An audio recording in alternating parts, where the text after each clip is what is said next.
dopo il terremoto sono venute ad aiutarci.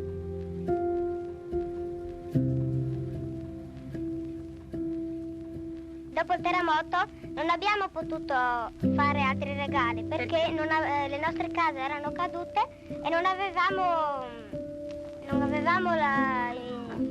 potevamo insomma la possibilità.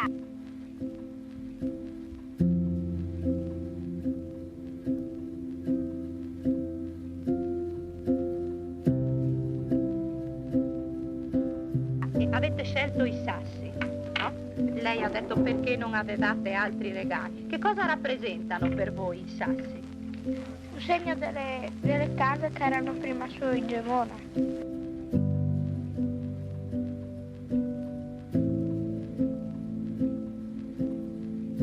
Vittorio invece ha disegnato le rondini. Che cosa hai scritto sotto quel sasso, Vittorio? Lis silis nus bandon. Spiega un po' che cosa vuol dire. Sì, le rondini ci abbandonano. Perché ci abbandonano? Sono venute le rondini a Gemona quest'anno? Sì, sono venute, ma non hanno trovato i nidi, che le case sono cadute. E che cosa speri per il prossimo anno? Del prossimo anno che ritornano tutte le rondini qui, che ritrovano anche loro le case ricostruite.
Abbiamo fatto questi sassi per ringraziare quelli che dopo il terremoto sono venuti ad aiutarci.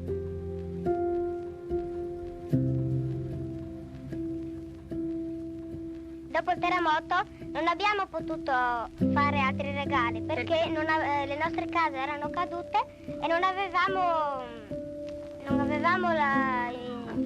potevamo insomma la possibilità.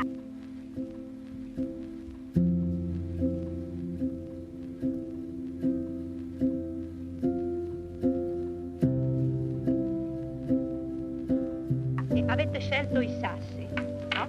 Lei ha detto perché non avevate altri regali. Che cosa rappresentano per voi i sassi? Un segno delle case che erano prima su in Gemona.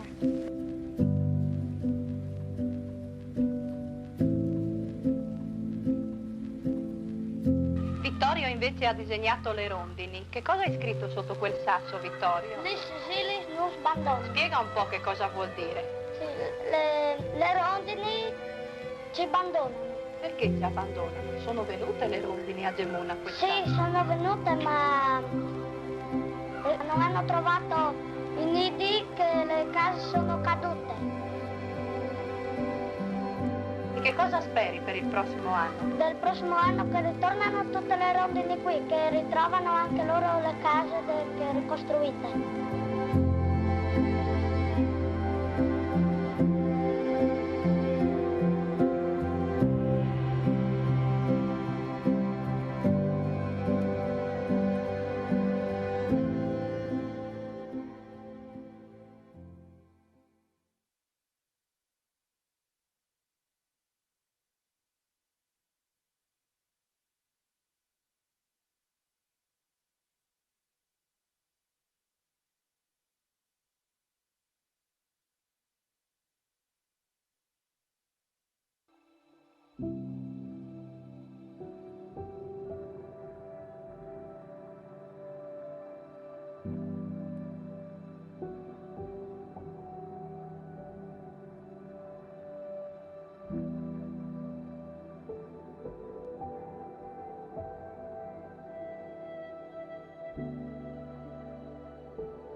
Abbiamo fatto questi sassi per ringraziare quelli che dopo il terremoto sono venuti ad aiutarci.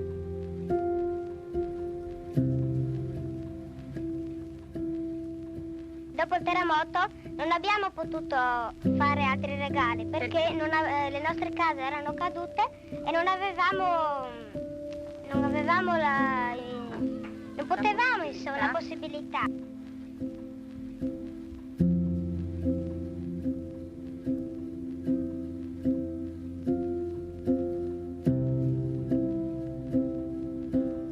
Avete scelto i sassi, no? Lei ha detto perché non avevate altri regali. Che cosa rappresentano per voi i sassi? Un segno delle case che erano prima su in Gemona.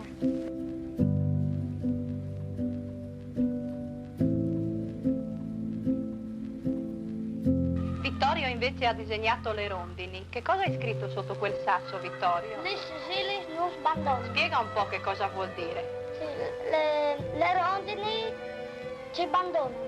Perché ci abbandonano? Sono venute le rondini a Gemona quest'anno? Sì, sono venute ma non hanno trovato i nidi che le case sono cadute. E che cosa speri per il prossimo anno? Del prossimo anno che ritornano tutte le rondini qui, che ritrovano anche loro le case ricostruite.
Abbiamo fatto questi sassi per ringraziare quelli che dopo il terremoto sono venuti ad aiutarci.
fa ingresso il Presidente della Repubblica.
Era maggio.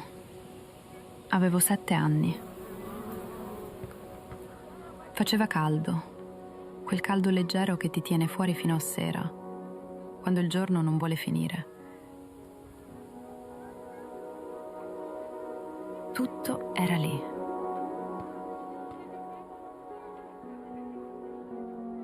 D'improvviso la luce si spegne. Le urla. La terra che trema. Le cose che cadono, senza capire da dove. Cadono le mie cose, cadono i miei giochi. Si rompono come i bicchieri della nonna nella credenza. E poi più niente. Solo polvere.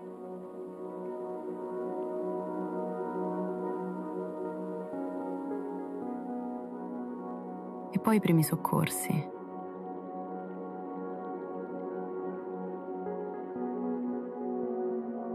E poi le prime lacrime.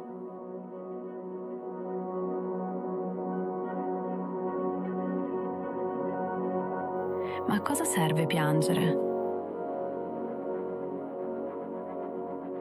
Sente grandi dire: bisogna fare qualcosa, bisogna reagire. Io torno a correre, con i miei amici, quelli rimasti, in quello che una volta era un cortile, tra scope e secchi per impastare la calce. C'era qualche cosa che non capivo allora, una cosa che ho capito solo da grande.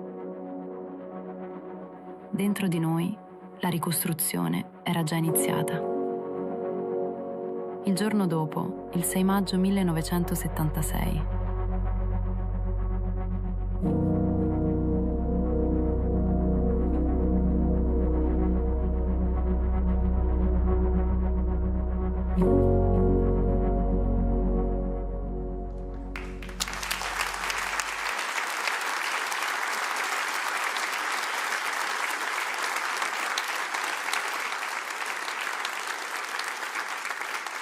Prende la parola il dottor Mauro Bordin, presidente del Consiglio regionale del Friuli Venezia Giulia.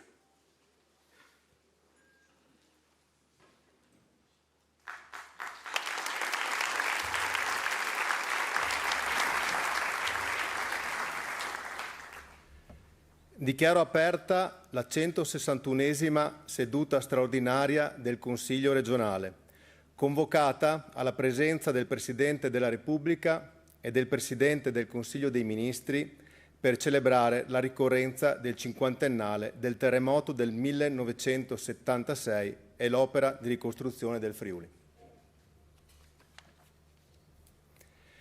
Signor Presidente della Repubblica Italiana Sergio Mattarella, Signor Presidente del Consiglio dei Ministri Giorgia Meloni, Signor Presidente della Regione Massimiliano Fedriga, Signori Ministri, autorità civili, militari, religiose, gentili ospiti. Desidero rivolgervi il più cordiale benvenuto, ringraziandovi sentitamente per la vostra presenza a questa seduta straordinaria dell'Assemblea legislativa del Friuli Venezia Giulia, che per la prima volta si tiene in forma così solenne a Gemona del Friuli, luogo simbolo della nostra memoria e della nostra identità. Sono trascorsi 50 anni dal terremoto del 1976, dall'Orcolat. Mezzo secolo che non ha cancellato il dolore, ma lo ha trasformato in consapevolezza, responsabilità e forza collettiva. È difficile, ancora oggi, separare il ricordo della tragedia da quello della straordinaria capacità di riscatto che il popolo friulano seppe dimostrare. Quel Friuli si trovò improvvisamente in ginocchio, tra macerie, lutti e disperazione. Ma proprio in quel momento così drammatico prese forma qualcosa di altrettanto potente. Una volontà condivisa di rinascita, una determinazione che seppe trasformare la distruzione in ricostruzione, non solo materiale ma anche culturale, civile ed economica. Da un lato una spinta nuova, una rinascita che ha reso il Friuli un modello riconosciuto. Dall'altro la consapevolezza che questa nuova stagione affonda le sue radici in una ferita profonda, mai del tutto rimarginata. Ci si può chiedere se tutto questo sarebbe accaduto comunque.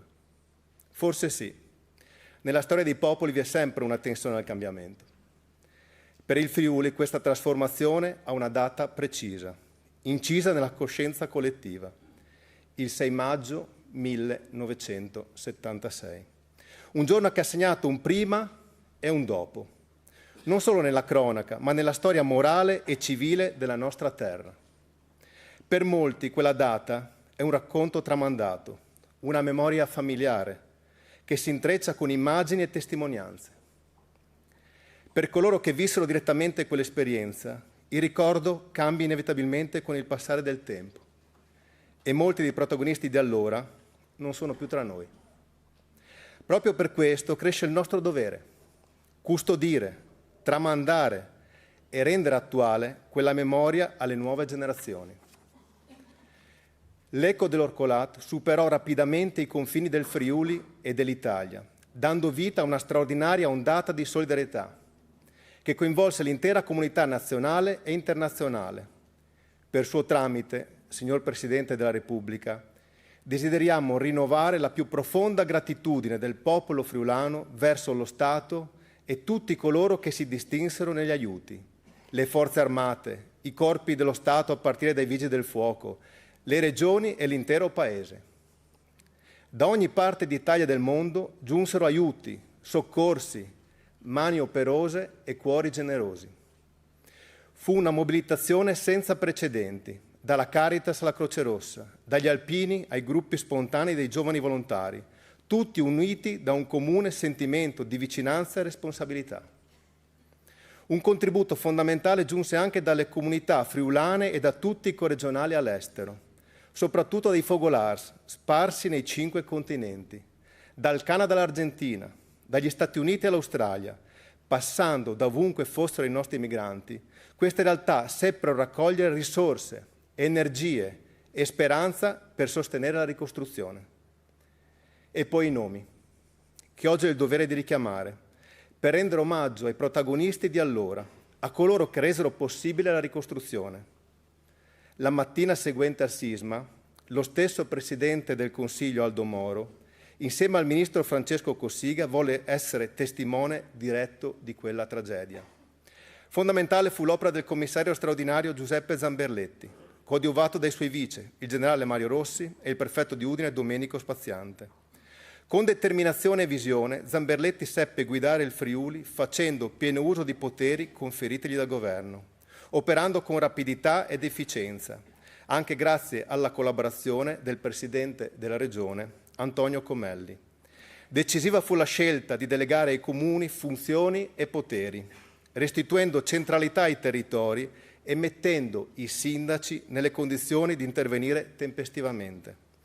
Il volto concreto della ricostruzione è rappresentato proprio da queste donne e da questi uomini delle istituzioni che misero professionalità e buona volontà al servizio delle popolazioni colpite. Proprio a loro, insieme alla Regione Friuli Venezia Giulia, è stata conferita la medaglia d'oro al merito civile. Un riconoscimento che è molto più di un'onorificenza, è parte integrante della storia del Friuli, del nostro orgoglio e della nostra identità.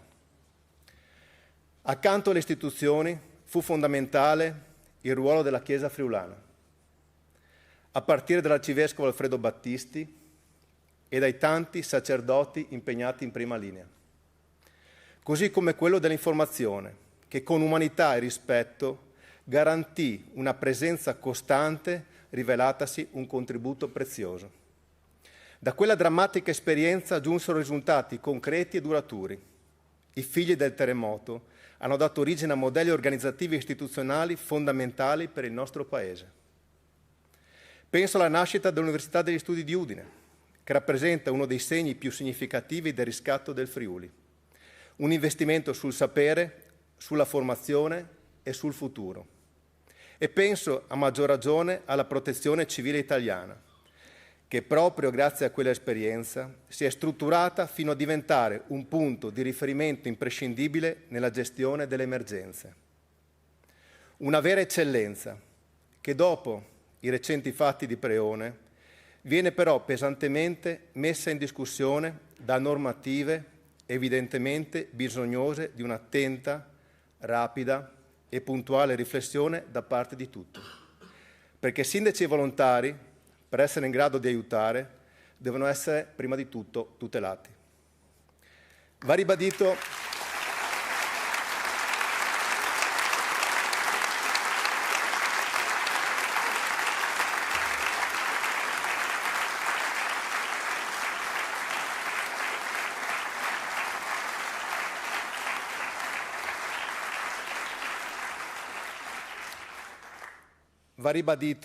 che il Friuli ha saputo onorare con i fatti la fiducia e la generosità ricevute.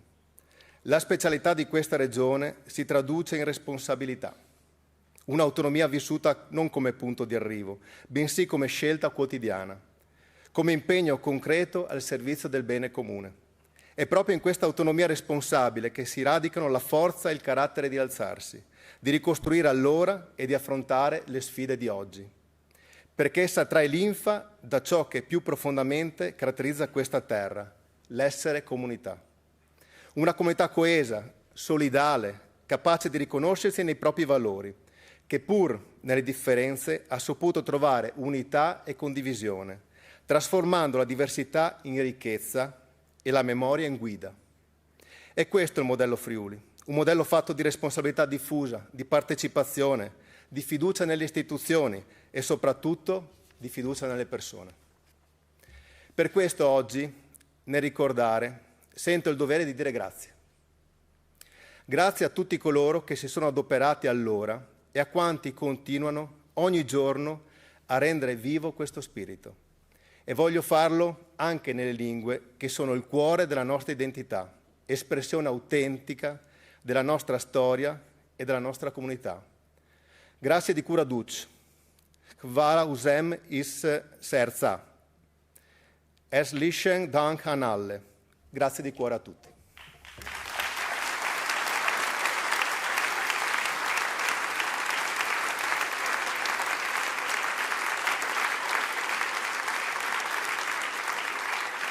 Prende la parola il signor Roberto Revelant, sindaco di Gemona del Friuli.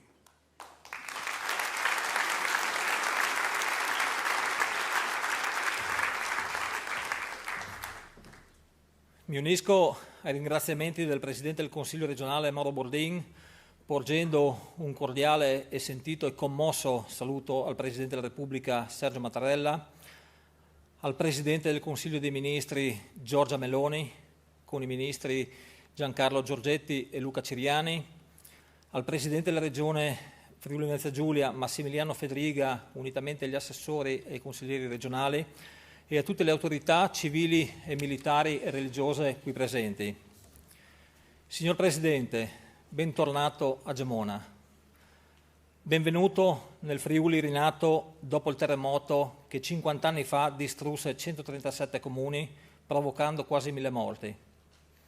Mi rivolgo a lei esprimendole a nome di tutti i colleghi sindaci e dell'Associazione dei Comuni Terremotati e Sindaci della Ricostruzione del Friuli profondo rispetto per l'istituzione che rappresenta, al quale si unisce il saluto di Arnaldo, sindaco del Consiglio Comunale dei Ragazzi Il Nostro Futuro.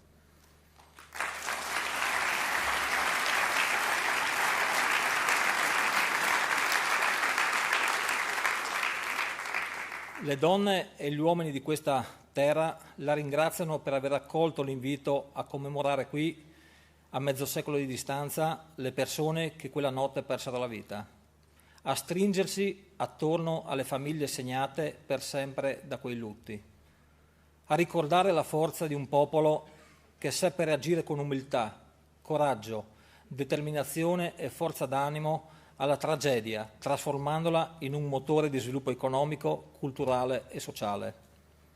Per la comunità friulana e per Gemona in particolare, la città che per numero di vittime quasi 400 e danni subiti è diventata la capitale del terremoto, è un onore averla tra noi.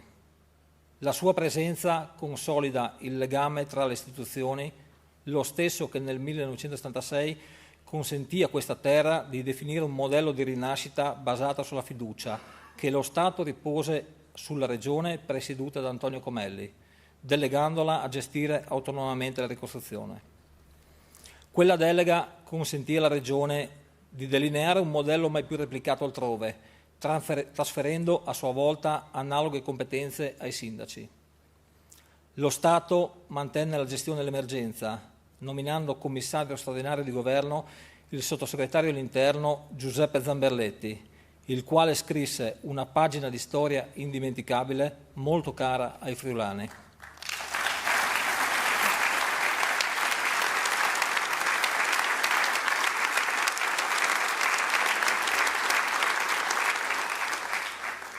Tra le macerie del Friuli, il commissario sperimentò le tecniche di protezione civile, divenuto patrimonio comune ormai consolidato e insostituibile, che anche a seguito di una recente sentenza richiede ulteriori protezioni e tutele per evitare di disperdere il fondamentale supporto garantito da migliaia di volontari.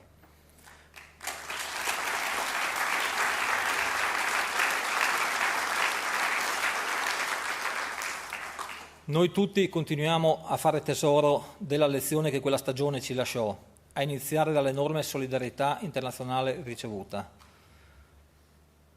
Dall'alleanza stretta tra imprenditori e lavoratori per salvaguardare e ripristinare i posti di lavoro crollati assieme agli stabilimenti produttivi, dalla capacità dimostrata da tutte le forze politiche di cercare e condividere le risposte più appropriate da dare alla popolazione stremata. Una popolazione colpita a pochi mesi di distanza da un nuovo terremoto e costretta a trascorrere l'inverno lungo la costa adriatica. Dover abbandonare i luoghi di sempre fu un dramma, nel dramma, a cui il nostro popolo seppe ancora una volta reagire, chiedendo a gran voce di ricostruire, così come aveva indicato l'arcivescovo di Udine, Monsignor Alfredo Battisti, prima le fabbriche, poi le case, poi le chiese, dove erano e com'erano. In 10 anni risorsero i paesi e le loro comunità, le famiglie rientrarono nelle loro case e tornarono a guardare con speranza al futuro, così come tornarono a sperare i lavoratori, diventando protagonisti del passaggio alla modernità che il terremoto accelerò nel Friuli, ancora espressione della civiltà contadina. Le nuove generazioni a cui oggi trasferiamo questa lezione continuano a beneficiare della nascita dell'Università degli Studi di Udine, istituita dalla legge per la ricostruzione. Quella spinta lungimirante non è mai venuta meno. Oggi lo stesso Ateneo ha istituito proprio a Gemona la scuola di alta formazione sulla resilienza per valorizzare a livello locale e internazionale il patrimonio di conoscenze e l'approccio metodologico sviluppato allora, seguendo anche gli insegnamenti impartiti proprio da Zamberletti. La Regione e i Comuni investono con convinzione nella messa a norma antisismica, unita al risparmio energetico, delle strutture e dell'attuazione dei sistemi di difesa del territorio. Tassello dopo tassello il Friuli ha perfezionato e continuerà a farlo un modello operativo applicabile anche alle più recenti emergenze. Signor Presidente, oggi come allora il Friuli è fiero della sua storia e vuole condividere con lei una lezione umana senza precedenti. Lo fa ricordando gli amministratori gemonesi di allora, il sindaco in carica nel 1976, Ivano Benvenuti e i suoi successori, l'assessore regionale alla ricostruzione Salvatore Varesco e l'ingegnere Emanuele Chiavola, guida indiscussa della Segreteria Generale Straordinaria per la Ricostruzione.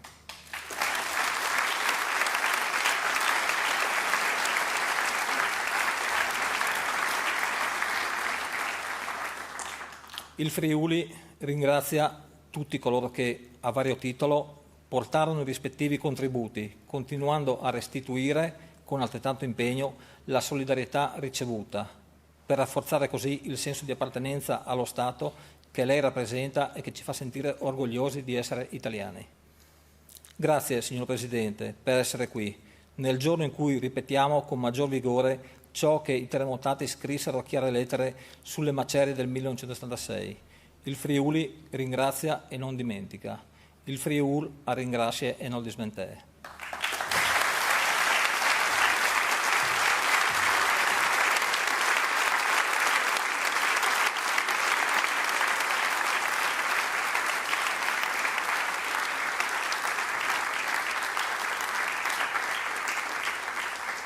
Prende la parola il dottor Massimiliano Fedriga, presidente della Giunta regionale del Friuli Venezia Giulia.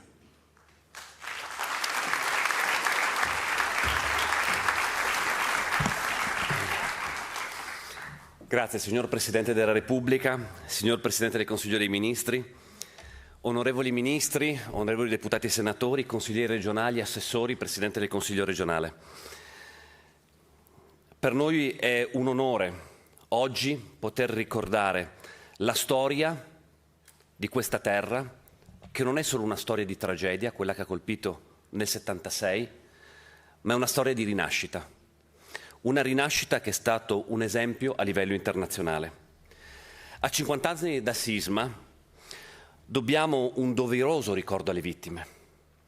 E la Santa Messa celebrata proprio domenica scorsa dal Cardinale Zuppi voleva e ha voluto rappresentare un profondo momento di raccoglimento spirituale. Ma questo anniversario non è solo memoria, è occasione di disegnare il nostro futuro ricordando i valori di quella lezione. Riaffermare che il modello politico e istituzionale che ancora oggi rappresenta una bussola per le emergenze contemporanee può diventare un modello anche per l'ordinario. Perché il modello della ricostruzione è il primo modello di vera autonomia e di vera collaborazione e coesione istituzionale del nostro Paese. Un esempio che oggi dovremmo ripercorrere con convinzione. Questo cammino celebrativo, che oggi tocca il suo apice istituzionale, ha preso avvio ufficialmente a febbraio presso l'Università degli Studi di Udine, Un'istituzione, come è stato ricordato negli interventi che mi hanno preceduto, anch'essa eredità del sisma stesso. L'Ateneo Friulano, infatti, è nato per l'aspirazione di avere sul nostro territorio una formazione in grado di costruire quello che è venuto dopo il sisma, di poter costruire l'aspirazione del futuro di questa terra. Infatti devo dire che lo spirito del terremoto e anche la ricostruzione, come è stato detto nel video, non si limita ad avere ricostruito, oltretutto, negli stessi posti, case, fabbriche, chiese, ma è stata una ricostruzione interiore. Quando nel video viene raccontato che dal giorno dopo era iniziata la ricostruzione, è assolutamente così. Ce n'è un altro bellissimo che presentiamo come Regione Friuli Venezia Giulia, che è un filmato d'epoca, dove c'è un bambino e il bambino dice: cosa ti manca? O meglio, l'intervistatrice dice: cosa ti manca? Il bambino risponde: le rondini. Perché le rondini non hanno più un posto dove appoggiarsi e dove fare i nidi, perché le case non ci sono più. E gli chiede: qual è la tua speranza? Che le rondini tornano, perché sanno che la propria casa sarà ricostruita e le rondini potranno tornare nel suo paese, nella sua città, sulla sua casa. Ed è da quella speranza, e per quello mi sono collegato all'università, perché proprio dai giovani è nata quella speranza. Perché pochi mesi dopo, a settembre, altre scosse hanno colpito e hanno distrutto quello che si riniziava a costruire. E quella speranza è rimasta insita all'interno della gente di questa terra. Ma di più, io l'ho potuta sperimentare durante la pandemia. Siamo una delle regioni che è stata in grado di riprendersi meglio dalla pandemia e di ritornare a correre. E lo dico con la totale onestà, senza voler essere umile, ma con chiarezza. Non è stato merito di un presidente di regione. È stato merito di una comunità che è stata capace di muoversi insieme e ritrovare quel senso comune che ha caratterizzato anche la ricostruzione post-terremoto.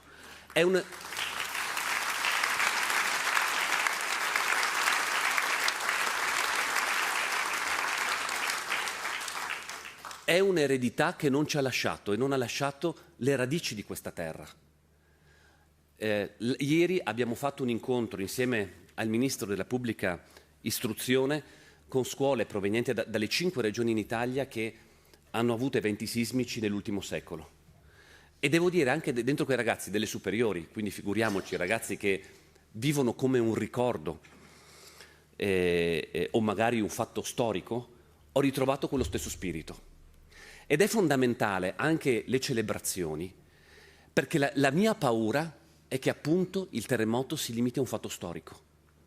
Invece il terremoto è stata la sofferenza di persone.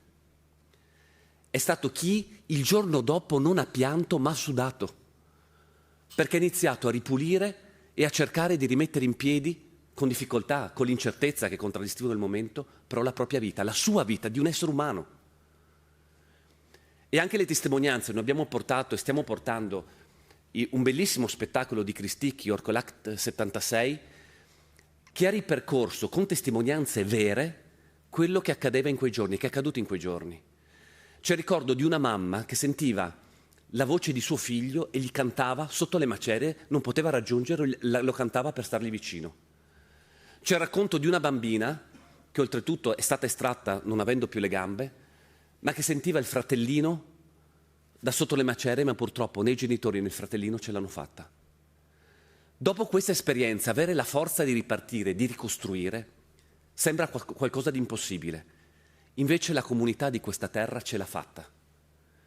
E per questo il lavoro e la responsabilità che abbiamo come istituzioni pubbliche è di portare avanti quell'eredità. E per quanto ci riguarda è l'eredità dell'unità di intenti. Perché legittimamente, e anzi devo dire doverosamente, su molti temi ci si divide. E io ringrazio che sia così, perché altrimenti non saremmo una democrazia. Ma grazie a Dio invece sulle grandi strategie per il bene comune dobbiamo ritornare ad avere quel grande senso istituzionale di unità, perché siamo prima di tutti chiamati non a rappresentare una forza politica o una preferenza, ma una comunità. E quella comunità ce la dobbiamo tenere bene stretta, perché è quella che Lo dico spesso, i presidenti di regioni passano, gli assessori passano, i consiglieri passano, ma quello spirito rimane. Ed è quella forza che deve continuare a contraddistinguere la nostra terra. Grazie mille per essere stati qui oggi. Mi scuso se ho cambiato totalmente l'intervento, però penso che chi mi ha preceduto è stato molto attento e dettagliato negli interventi. Ho provato con i miei limiti a portare lo spirito di questa terra, del Friuli Venezia Giulia, del Friuli, dopo la ricostruzione, alle massime istituzioni nazionali che ci hanno fatto l'onore di essere qui presenti e testimoniano quanto per l'Italia questa terra sia importante. Grazie.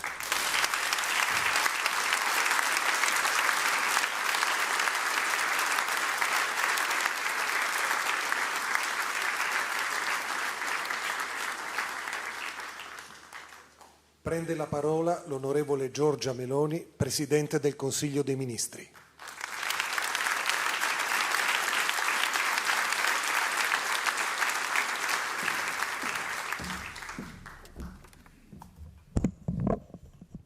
Signor Presidente della Repubblica, distinte autorità, cari cittadini, voglio ringraziare di cuore il Consiglio regionale del Friuli Venezia Giulia, il Presidente Bordin, il Presidente Fedriga, per questa iniziativa, per questo invito, per avermi consentito di essere qui oggi. 50 anni fa un rombo d'inferno attraversava questa terra meravigliosa, una calamità dalla forza mai vista prima, fermò la vita di quasi 1000 persone, distrusse città e borghi, frantumò pietre che erano millenarie e in molti, nel buio di quella notte, pensarono che dalle viscere delle montagne si fosse risvegliato il leggendario Orcolat e che per 59 interminabili secondi avesse deciso di far sentire il proprio urlo, lasciando dietro di sé morte e distruzione. E poi alla furia di quella scossa seguirono un silenzio, un buio irreali che avvolsero quelle terre di angoscia e sconforto. Eppure è stato detto in tutti gli interventi che mi hanno preceduto, il tempo della paura e il tempo del dolore fu breve, perché ci fu un altro sentimento che immediatamente si fece largo nel cuore dei friulani, e quel sentimento era l'orgoglio dell'appartenenza, l'orgoglio della volontà, l'orgoglio della determinazione. Non c'era tempo per piangere, non c'era tempo per commiserarsi, bisognava agire, bisognava reagire. Dove in molti si sarebbero sentiti sconfitti, sarebbero stati vinti dal lutto, dalla disperazione, i friulani no. I friulani fecero la propria mossa. I friulani decisero di sfidare l'Orcolat. Si rimboccarono le maniche, si misero al lavoro, decisero che avrebbero fatto rinascere questa terra dalle macerie che l'avevano sfigurata. E lo fecero in un modo così straordinario da riuscire a trasformare la tragedia in un modello per l'Italia intera, il modello Friuli, ovvero il miglior esempio di ricostruzione post-sismica che l'Italia abbia conosciuto ad oggi.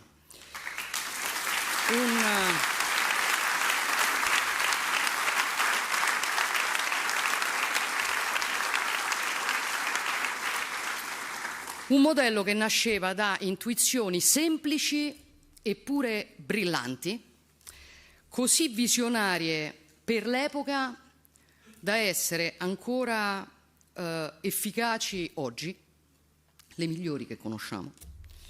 Molte di quelle intuizioni, come pure è stato ricordato, portano la firma di un uomo che l'Italia annovera tra i propri servitori più capaci e lungimiranti, cioè Giuseppe Zamberletti, al quale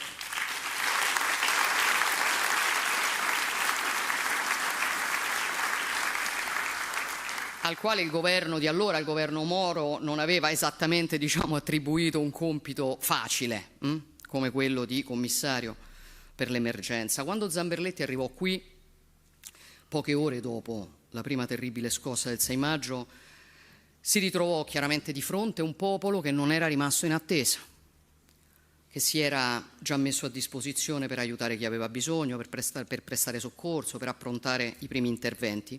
E Zamberletti ebbe l'intelligenza di comprendere che quel movimento di popolo poteva essere la scintilla di qualcosa di molto più grande, di molto più strutturale, di molto più strutturato, ma che, perché potesse essere tale, serviva coordinarlo e organizzarlo. Occorreva inserirlo in un sistema più ampio che coinvolgesse tutte le strutture operative nel quadro di una filiera capace di mettere insieme tutti i livelli istituzionali, dai comuni al governo, passando per la regione. Allora Zamberletti decise di creare in ogni comune un centro operativo per il coordinamento dei soccorsi e degli interventi di assistenza e di affidarne la responsabilità al sindaco, cioè la figura istituzionale che è più vicina al territorio e che meglio di chiunque altro conosce i bisogni della propria gente. E nacque così una rete nella quale tutte le figure coinvolte nell'emergenza, i tecnici, i militari, le forze dell'ordine, i volontari, i cittadini, potevano lavorare al meglio insieme, ciascuno con il proprio compito, ciascuno con la propria competenza, come fa una squadra, con il coordinamento dello Stato. Questa è l'idea che, come tutti sappiamo, ha gettato le basi del sistema italiano di protezione civile che noi conosciamo oggi e del quale tutti andiamo fieri, un sistema che è all'avanguardia e che è diventato anche oggi, anche nei nuovi scenari di crisi, un punto di riferimento assoluto anche a livello internazionale. E questo lo dico con orgoglio perché è capitato molte volte in questi anni che i nostri colleghi, che i nostri alleati, che gli altri paesi abbiano chiesto il sostegno della nostra protezione civile o abbiano preso ad esempio il modello della nostra protezione civile. Il modello Friuli però ci ha consegnato anche un'altra saggia intuizione che ancora oggi rappresenta la direttrice seguita dalle istituzioni nazionali e locali quando termina la fase dell'emergenza e si entra nella fase ugualmente importante della ricostruzione. I friulani, è stato ricordato dal sindaco, decisero di ricostruire tutto dov'era e com'era, cioè decisero di custodire la propria identità e di ricostruire per quanto possibile negli stessi luoghi tutto quello che il terremoto aveva distrutto o danneggiato. Un principio che ha segnato una cesura rispetto al passato e che ha consentito a questo territorio di non perdere la propria memoria e lo spirito della propria comunità. E questo fu possibile grazie a un'altra scelta decisiva, anch'essa innovativa rispetto alle precedenti esperienze, cioè attribuire ai sindaci l'autonomia sugli interventi da fare, pur all'interno di un processo di coordinamento che è gestito dallo Stato per stabilire le priorità in una situazione nella quale chiaramente tutto appare urgente. Questa fu una delle chiavi di volta della ricostruzione, è ancora una delle chiavi di volta della ricostruzione che chiaramente qui si concluse rapidamente, senza sprechi, senza ruberie, e anche laddove la ricostruzione non è stata possibile, come è accaduto a pochi chilometri da qui, a Portisvecchio, quello che è rimasto non è andato perduto. Portisvecchio oggi non è un borgo fantasma, un paese morto, è un luogo che continua a vivere di memoria, di identità, di appartenenza, di testimonianza, che è importante per raccontare al mondo come reagire. Ricostruire com'era e dov'era non fu solo una semplice riproduzione del passato, ma una scelta di prospettiva e di futuro, perché le città e i borghi vennero ricostruiti tutti dov'erano e com'erano, ma con tecniche costruttive moderne e standard di sicurezza elevati che sono ancora oggi capaci di preservare uno dei territori della nostra nazione che è a più alto rischio sismico. Come è accaduto qui ad esempio qui a Gemona, città che ha pagato la furia del terremoto con il prezzo più alto in termini di vittime, 400 su quasi 1000, ma che ha saputo rialzarsi, rinascere più bella, orgogliosa di prima, a tempo di record, perché i friulani erano determinati a reagire, così determinati da essere perfino disposti a farlo da soli, fasin di Bessoi, diceva la gente di questa terra, e non era un modo di dire. Ricostruirono prima le fabbriche, poi le case, infine le chiese, seguendo rigorosamente l'ordine che era stato consigliato da Monsignor Battisti, arcivescovo di Udine, con risultati che furono straordinari. A un anno dal terremoto oltre il 90% delle 450 aziende danneggiate della zona aveva già ripreso la propria attività a pieno regime. Più macerie si scoprono in Friuli, più cresce la voglia di riaggiustare. Fu l'efficace sintesi di allora del Messaggero Veneto. Ora i friulani erano pronti a fare da soli e tuttavia non furono lasciati soli. Il popolo italiano, anche questo è stato ricordato, riversò su queste montagne e in queste valli un'ondata di solidarietà mai vista prima. Centinaia di migliaia di volontari arrivarono da ogni parte della penisola, dietro alla rinascita del Friuli un contributo determinante, ma li avevano mossi i friulani. Li aveva mossi l'esempio dei friulani, perché, come dicono i latini, verba movent, exempla trahunt. Le parole muovono, ma gli esempi trascinano. Fu l'esempio dei friulani a trascinare quegli italiani e sempre i friulani risposero a quell'incredibile atto d'amore con parole che allora apparvero sui muri e sono apparse anche sul video di oggi. Il Friuli ringrazia e non dimentica, ma oggi sono di fatto scolpite nella storia e nella memoria della nostra Repubblica. Neanche l'Italia ha dimenticato quell'esempio, quel modello, quella rotta valida ancora oggi che questo governo sta percorrendo per accompagnare nel percorso di rinascita, di riscatto tanti altri pezzi d'Italia, tanti altri territori che hanno vissuto la tragica esperienza del terremoto, con misure strutturali, velocità nelle procedure, risorse adeguate, un quadro legislativo più chiaro ed efficace, non solo per intervenire nella fase d'emergenza e ricostruzione, ma anche per accelerare sull'attività di prevenzione. E voglio dire al Presidente Bordin che avete anche il mio sostegno, il mio consenso sulle iniziative che servono a proteggere il ruolo dei sindaci e il lavoro dei sindaci per poter fare il loro lavoro. Lo dico anche ai tanti sindaci che vedo seduti in questa platea. Signor Presidente della Repubblica, distinte autorità, cittadini, ho iniziato il mio intervento citando, come è stato fatto, l'Orcolat, il mostro che secondo la tradizione friulana vivrebbe nelle viscere del Monte San Simeone. Quando l'Orcolat si sveglia, la terra trema, le montagne ballano. Però voi sapete molto meglio di me che quella leggenda non finisce qui. Quella stessa tradizione ci racconta che a domare l'Orcolat e la sua furia devastatrice sono degli esseri piccolissimi, apparentemente incapaci di fermare la forza dirompente dell'Orcolat, che sono le farfalle. Io penso che sia esattamente quello che è accaduto qui 50 anni fa, quando gli uomini e le donne di questa terra, piccoli come farfalle al cospetto della furia del terremoto, hanno testimoniato con la bellezza dell'impegno e la determinazione della volontà che la morte e la distruzione non avrebbero avuto il sopravvento. Questa giornata è dedicata a loro, ma è anche dedicata a noi, che abbiamo il compito di fare tesoro di quella storia, non solo nella memoria, nella nostra attività, nel nostro lavoro quotidiano, e di onorare l'impegno di ieri, di quegli italiani, con l'impegno di molti altri italiani domani. E quell'impegno può esserci solamente se noi sappiamo insegnare che cosa è accaduto. Non è semplicemente memoria, è educazione, e raccolgo l'appello del Presidente Fedriga che ho assolutamente condiviso.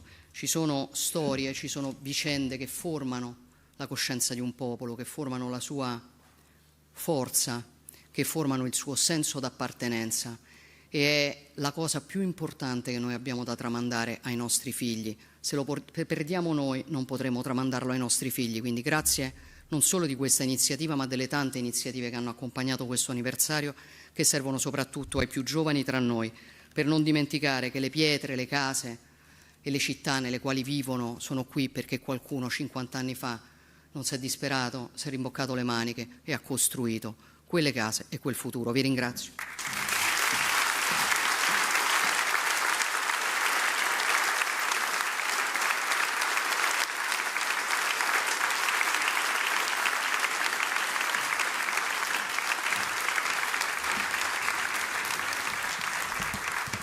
Prende la parola il Presidente della Repubblica.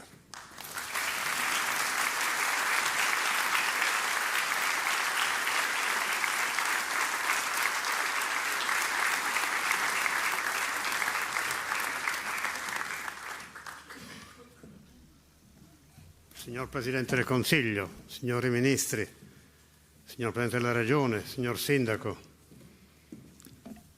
un saluto a tutti i presenti, ai sindaci presenti. Vorrei ringrazio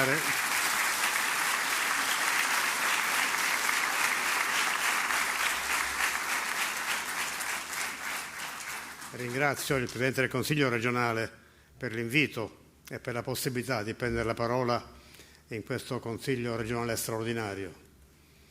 È un saluto e un ringraziamento esteso anche ai consiglieri regionali in questa occasione così rilevante e così avvertita non soltanto in Friuli ma in tutta Italia.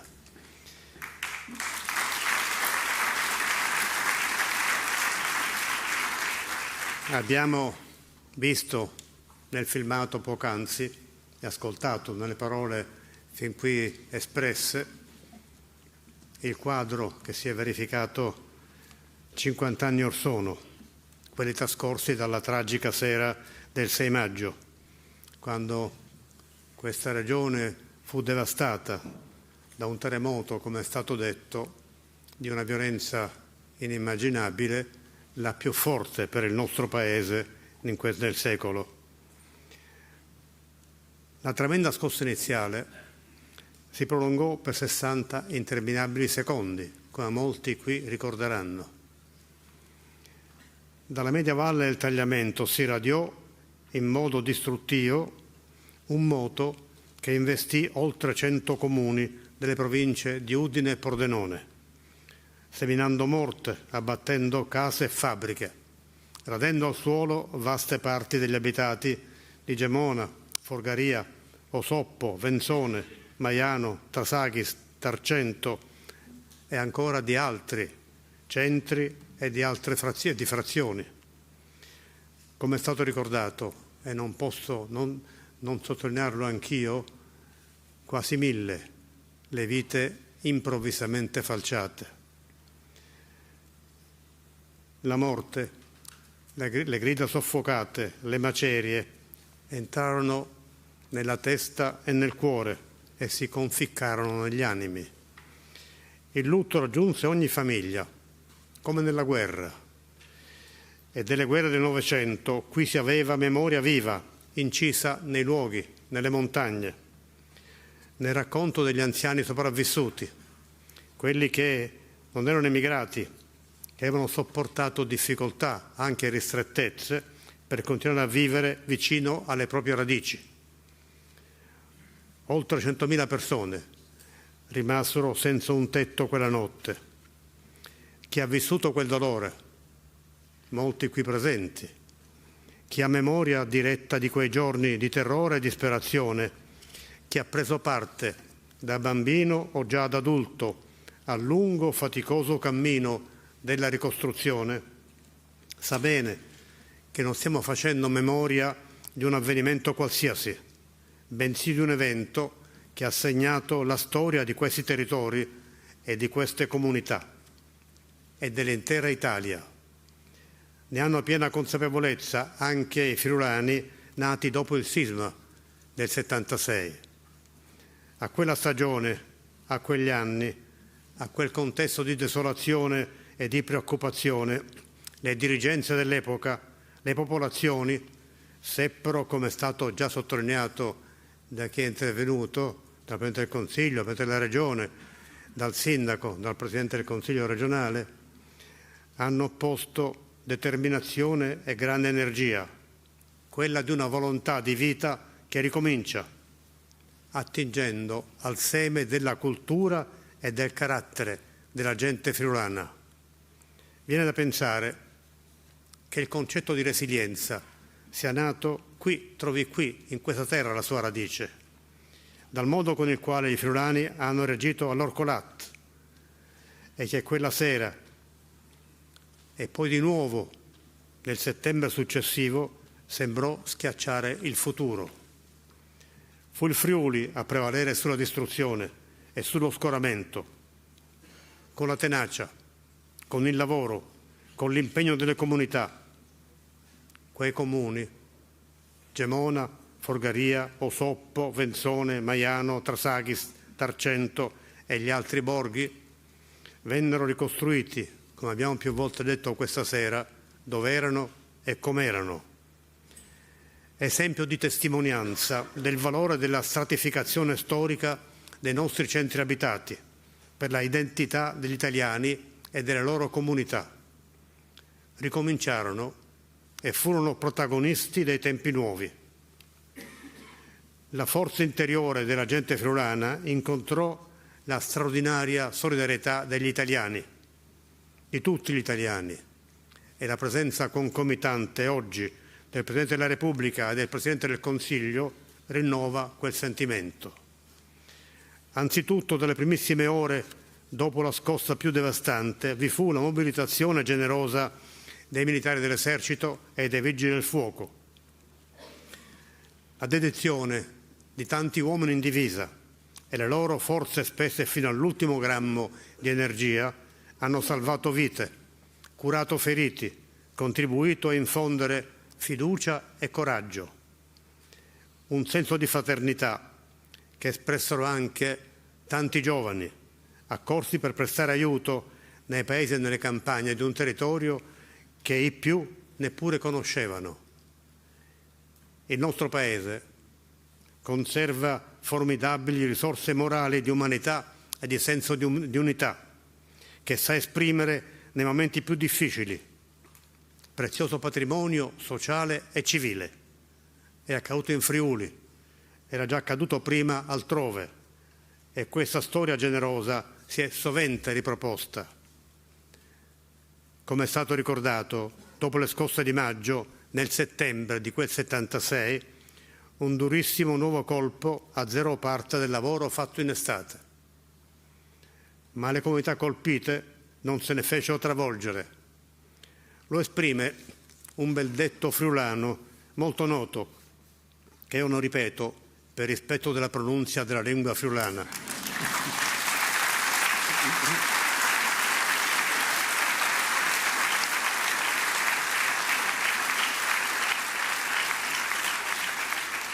Il senso di quel detto è che la devastazione materiale non ha neppure scalfito la roccia, vale a dire la tenacia, la profonda identità delle genti friulane. La rete delle autonomie locali, forma di democrazia partecipativa vissuta con orgoglio, un rapporto nuovo con le istituzioni nazionali hanno contribuito a costruire quel che poi è stato chiamato modello Friuli. Ricordo anch'io il commissario straordinario Giuseppe Zamberletti, 10 anni fa.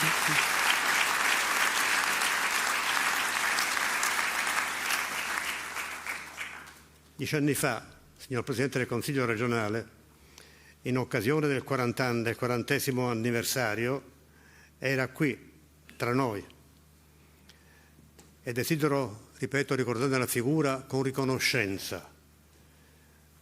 Si trovò a sperimentare in questo contesto inedito e in una situazione di profonde difficoltà una modalità nuova di relazione tra apparati pubblici, rappresentanze locali e forze sociali.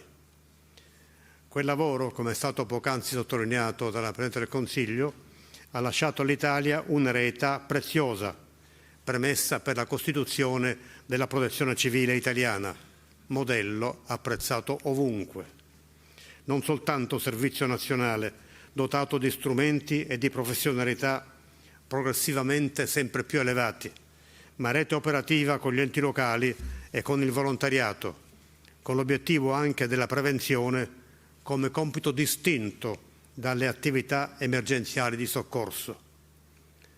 Di fronte alle sfide della natura, non limitarsi quindi alla mitigazione degli effetti delle calamità, ma per quanto possibile prevenirle, con azioni attente agli equilibri degli ecosistemi e a quanto è realizzato nei secoli dall'uomo nel trasformare i territori. Sono tante le persone che meriterebbero di essere ricordate in questa occasione per quel che hanno fatto e per il percorso che sono state capaci di aprire. Accanto a Zamberletti, per tutte, ricordo anch'io il Presidente della Regione di allora, Antonio Comelli, e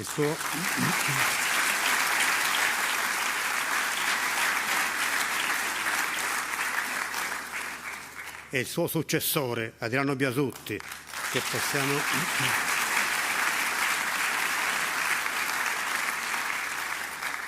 possiamo collocarli in maniera emblematica ma concreta all'inizio e alla conclusione del percorso di ricostruzione. I buoni risultati della ricostruzione, sono diventati elementi propulsivi dello sviluppo economico e sociale nei decenni successivi. L'economia del Nord-Est, nel suo complesso, agevolata anche dall'essere più inserita nelle vie di comunicazione verso il centro del continente, ha avuto nel Friuli uno dei suoi motori più attivi e determinanti. Queste terre ferite nel 76 hanno conquistato un ruolo di rilievo. Quel che ha fatto seguito alla tragedia di 50 anni or sono conferma che il futuro dipende da noi, che l'esito della storia non è mai scontato, ma è affidato alla responsabilità e alle scelte di persone e comunità. Un insegnamento qui manifestato in Friuli che vale sempre. Anche oggi, di fronte alle guerre, agli squilibri crescenti nel mondo, alle volontà di sopraffazione. Ricorrono in questo 2026 160 anni dalla riunione all'Italia del Veneto e dello storico territorio del Friuli. Anni in cui le virtù patriottiche di queste contrade hanno tanto offerto al nostro Paese.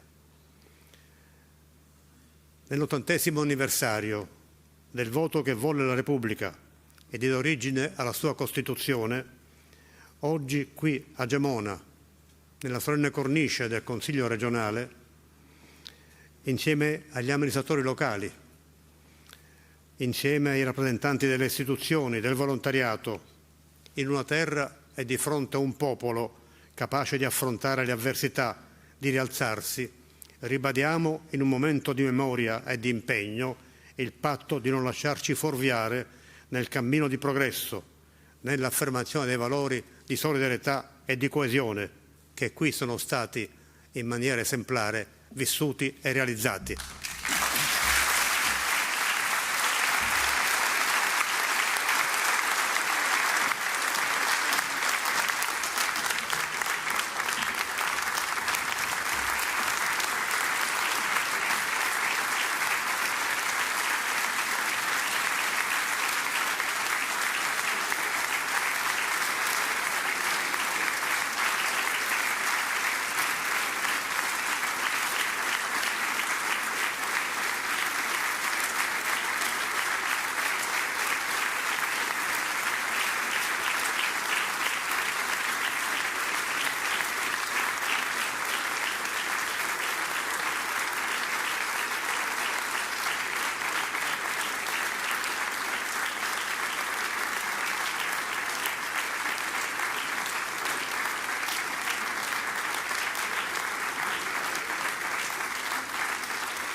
Abbiamo fatto questi sassi per ringraziare quelli che dopo il terremoto sono venuti ad aiutarci.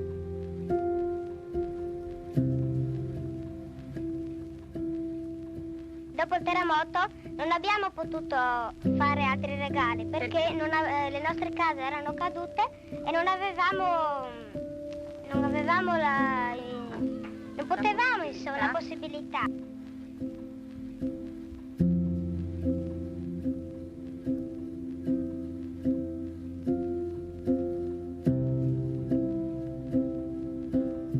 Avete scelto i sassi, no? Lei ha detto perché non avevate altri regali. Che cosa rappresentano per voi i sassi? Un segno delle case che erano prima su in Gemona.